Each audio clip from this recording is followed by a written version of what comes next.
Hey guys, an update on the news and then the S&P, but I will do another video later today or like this evening when the pre-market opens, or tomorrow before the market opens.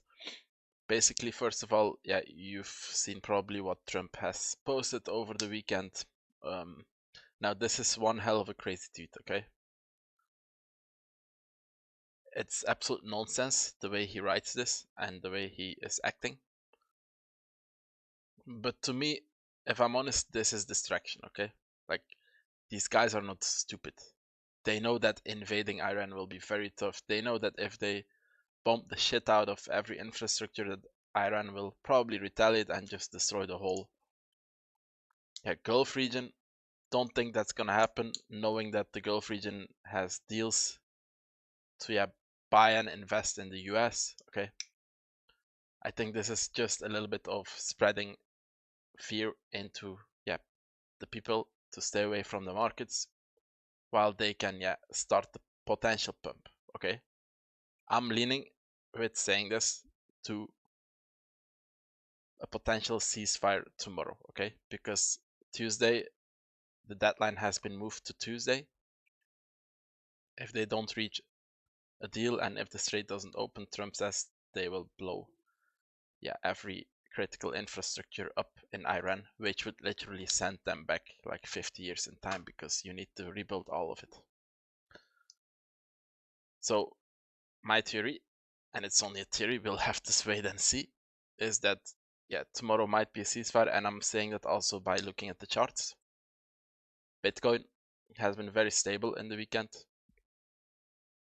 Usually when really negative stuff happens, you can see it on Bitcoin already. It's been very stable.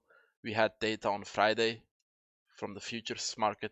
Not really much happened. We had a little bit of a pump here with the jobs data because March had more jobs created than expected.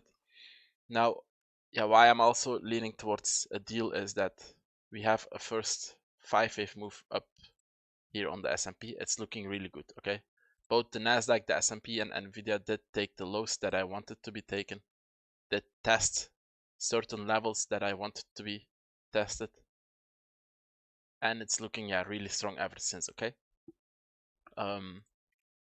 Also regarding the upcoming World Cup, the midterm elections, unless Trump doesn't give a shit about those things and unless he really wants to send the world into the doomsday scenario, because oil will explode if really this escalation happens.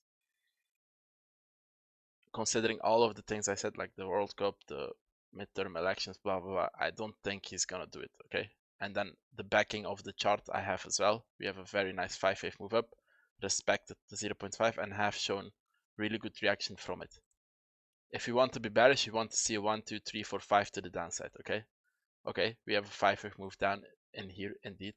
But if this is a wave 2, it has gone way too high, in my opinion.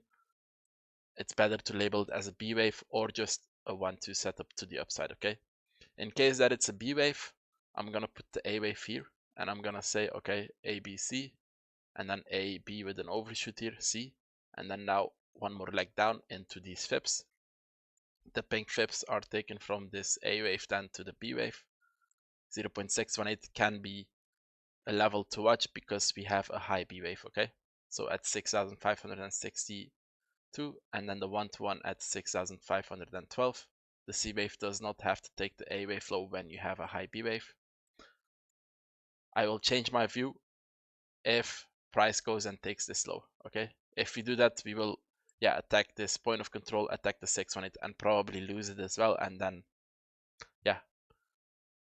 we might be into the doomsday scenario, okay? We might be heading into the doomsday scenario. Of course, we have these fips as well here, so this is then in line with the 618 and the point of control, because the C wave can push all the way to the 1.32, okay? So if we lose this, this is also the level where we should be careful. If we lose this, we might really go down, okay? 6,467, around that price. So all these levels can act as support. We have a local point of control of this range here as well. We have this larger time frame trend line as well, which we are back above. And then, yeah, let's see. I'm curious. I'm leaning towards either a direct open in the green and we move up, and then in the pre-market, maybe not too much, but like just hover here, and then maybe get a deal tweet before the market opens and we pump, or we just grind here, maybe test the trend line again, test this fib, test this point of control in red, and then before market open we get a tweet about a deal and then we go.